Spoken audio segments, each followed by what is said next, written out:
WNBA, they're having troubles with tickets now. Kelly is in prison and the WNBA's having trouble selling tickets. Sipping on coke and rum, none of these players can dunk. Angel Reese layups look like they were attempted while drunk. Oh, the ticket prices continue their The WNBA just got hit with a brutal reality check no one wanted to see coming. Caitlyn Clark goes down, and suddenly ticket prices are tanking faster than a rookie's confidence in the clutch. We're talking drops so steep, even the league's most loyal defenders can't twist this mess into anything hopeful. So now the question is, just how much damage is Clark's injury doing to the WNBA's bottom line? Drop your thoughts in the comments. This headline came down today. WNBA television ratings down more than 50%. We should probably do a study on that. I'm not sure why that would be. Oh, wait. Okay, let's talk about what just hit the WNBA, because this is absolutely crushing for a league that was already barely holding on. Caitlyn Clark was ruled out of today's game against the Los Angeles Sparks with a left groin injury, and the ripple effects are painting a painful picture of just how much this league leans on one star. Honestly, the numbers we're seeing are so brutal, it's almost embarrassing for everyone involved.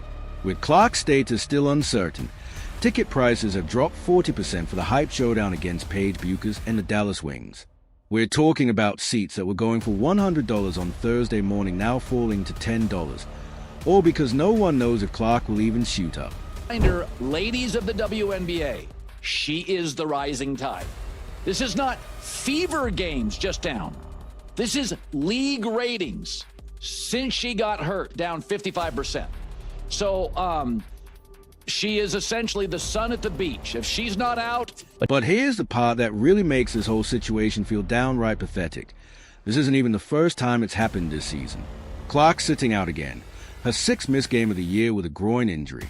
Yeah, you heard that right. The same woman who supposedly never missed a game in college is now out for the sixth time in just her second pro season. That's not exactly the kind of durability you dream of in your franchise centerpiece. Think back to earlier this season. Clark was dealing with that quad injury, and once again, ticket prices took a nosedive. The Fever's game against the Washington Mystics, prices dropped 47% after her injury was announced. But even that's not the worst part. Tickets for the Fever's rivalry showdown with the Chicago Sky on June 7th, down 71%, from $86 to just $20. Let that sink in. From $86 to $20. That's not just a dip, it's a complete market meltdown. $3 to watch a pro game in the year 2025 is rough enough, but some tickets were going for even less in certain markets. And here's where it gets truly embarrassing. Teams scrambled to prep for Clark-sized crowds, only to see it all crumble the moment she got hurt. The Sky announced way back in February they'd host both 2025 home games against the Fever at the United Center instead of their usual smaller spot.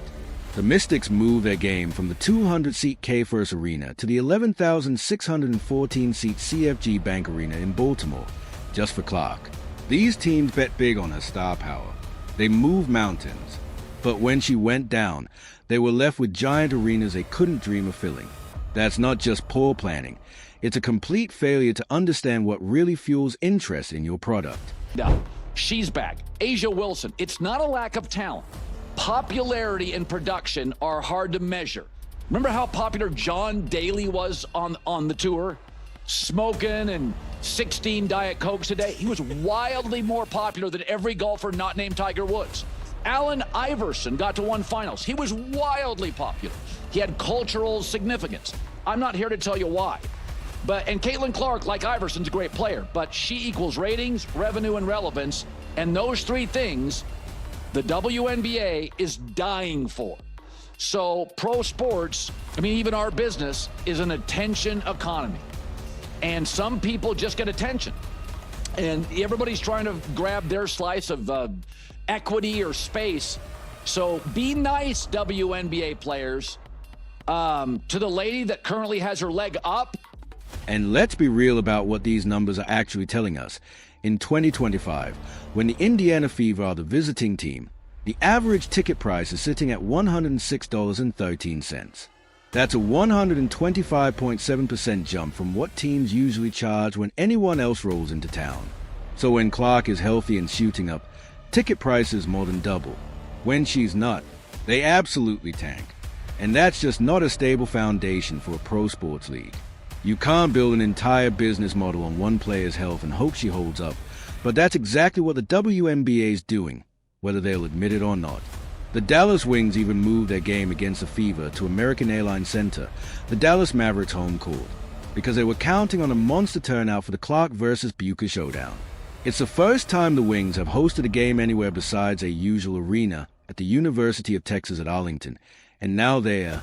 Couldn't it just be that Caitlyn Clark is like one of the most talented she is women basketball players There's no question in the history of the country? She comes on, she does amazing things, and then people say people say all of a sudden I'm now interested in something I wasn't before. Look at the attendance, look at the viewership, and then they watch the games, and she's constantly being abused. She was stabbed in the eye last night. She was not stabbed. See, that's what I'm talking about. And by the way, why don't you bring up that elbow that she gave another player on the court? Now they're watching ticket prices collapse, because Clark might not even show up.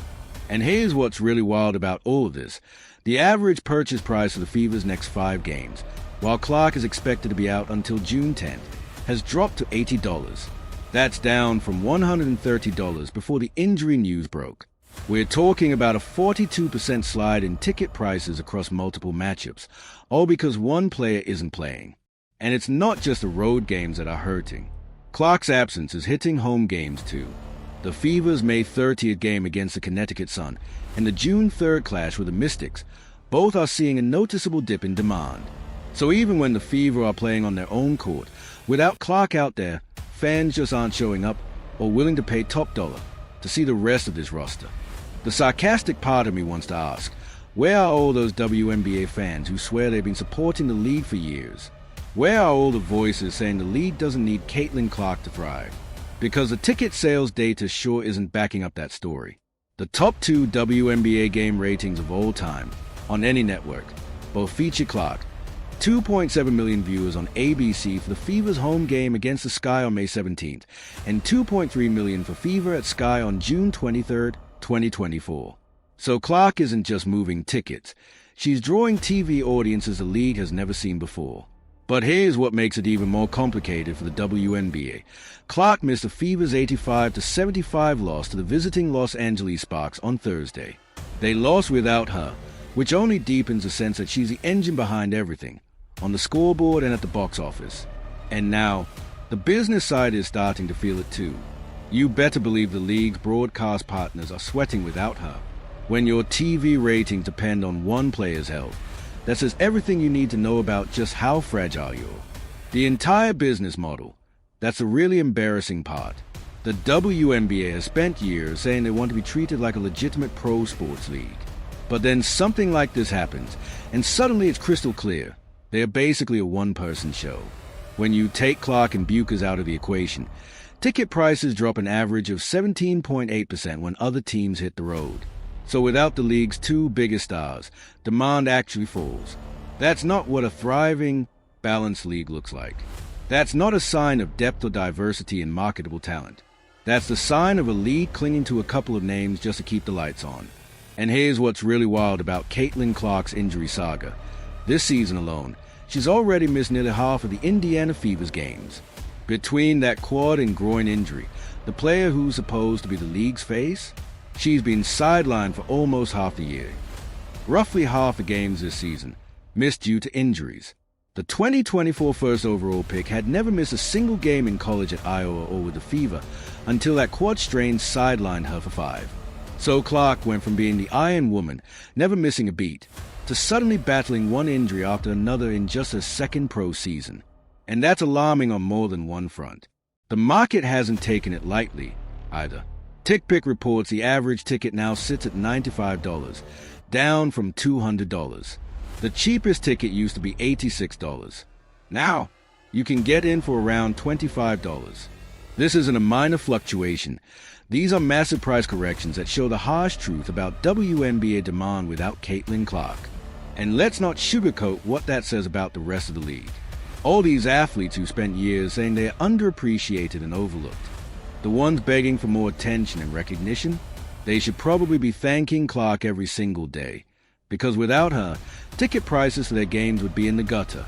$3 to see a professional sporting event in the year of our Lord 2025 is brutal enough on its own, but when you consider what those prices could have been if Clark were healthy, it really starts to hit harder. And the timing of her latest injury couldn't be worse.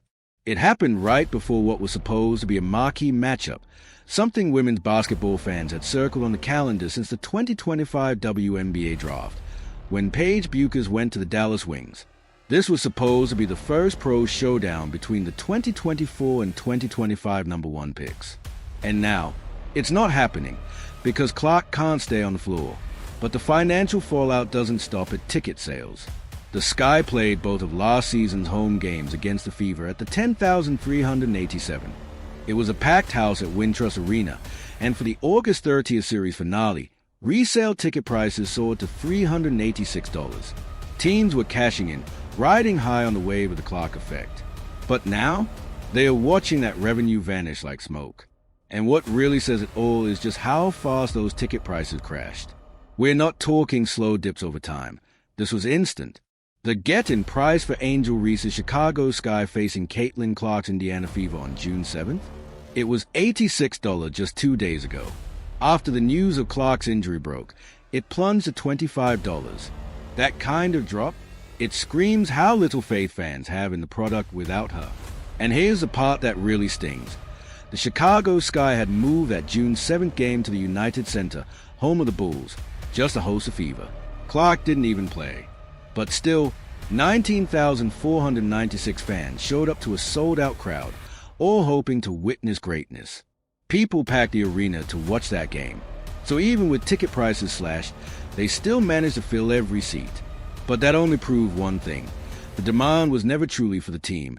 It was always inflated by Caitlyn Clark's presence. And now, you can bet the league's broadcast partners are watching this unfold with growing concern. Over the next 4 games, Indiana is set to appear twice on NBA TV, once on CBS and once on ION. These networks shelled out for the rights, expecting to showcase Caitlyn Clark. Instead, they are getting the Indiana Fever, without their star, without the draw. And this moment shines a harsh light on a deeper issue. The WNBA's business model is teetering. They bet everything on one player. And now, every time she goes down, the whole league takes a hit, financially and otherwise. That's not a foundation you can build a lasting league on. And the cruelest twist? Clark's been under more scrutiny and pressure than just about anyone in the league. But the moment she's not on the floor, and suddenly, it hits everyone, just how much the league leans on her. The face of the NBA? It's Caitlyn Clark. Yeah, I said it. She's taken more heat than most, and yet she's handled it better than some of the so-called greatest ever. That's how one analyst put it. And honestly, it says everything about her rising importance. Zooming out, this crash in ticket prices every time Clark's sidelined? It's not just unfortunate, it's a harsh wake-up call. A clear sign the WNBA has struggled to market and grow its other stars. Only one team even comes close to Indiana and Caitlyn when it comes to ticket driving power, and that's Dallas, with Paige Bueckers. Out of 12 teams, only 2 have players who can actually make a financial dent. That's the truly embarrassing part. We're already into Clark's second season, and the league still hasn't figured out how to build lasting interest beyond a couple of names. And what's even wilder, just look at how the WNBA and its players treat a rising superstar like Caitlyn Clark. You'd think a league with such well-documented financial troubles would be riding the. A league with so much riding on one star should be doing everything to support her, to showcase her, to ride the wave of a talent for as long and as far as she's willing to carry them. But instead, what we've seen is a storm of criticism, physical play that toes the line of targeting, and an odd resistance to fully embrace what Clark brings to the table. And now, every time she gets hurt, the financial fallout is instant and harsh. This latest injury, it's especially worrying. A groin issue, not the same as a quad problem she had earlier. Clark told the team her groin was hurting Wednesday night, then went in for an MRI. Now we're looking at multiple injuries in different areas, and that raises some tough questions about her physical durability and just how much the pro game is taking out of her. With her listed as day-to-day and no clear return date, it only adds to the chaos. Teams and broadcasters, they can't plan for anything when the centerpiece is a question mark. Day-to-day injury statuses might be normal in sports, but not when your entire financial model hinges on one player being available. What this whole moment lays bare is something few want to admit. The WNBA isn't nearly as stable or self-sustaining as its loudest champions make it out to be. When a single player's absence can tank ticket prices by 40 to 70% across multiple cities. That's not strength. That's a league held together by threads. And the saddest part? This wasn't inevitable. It could have been avoided if only the league had invested in growing and promoting more stars over the years. But instead, here we are, with a system that lives and dies by Caitlyn Clark's health. And really, that's not fair to the league, to the fans, and especially not to Clark. No player, no athlete should have to shoulder the entire financial weight of professional sports league. But that's exactly where the WNBA has placed Caitlyn Clark, whether they meant to or not. The numbers don't lie. When she's on the court, fans shell out top dollar to see her. When she's not, the market crumbles. That's the hard truth of the WNBA in 2025, and it's one the league has to face if it ever hopes to build something lasting. So there it is, the unfiltered reality of what happens to ticket prices the moment Caitlyn Clark goes down. The stats speak loud and clear, painting a stark picture of just how much the league depends on a single player. What's your take on these massive price swings? Drop a comment, hit like, and subscribe for more straight talk on the WNBA's growing pains.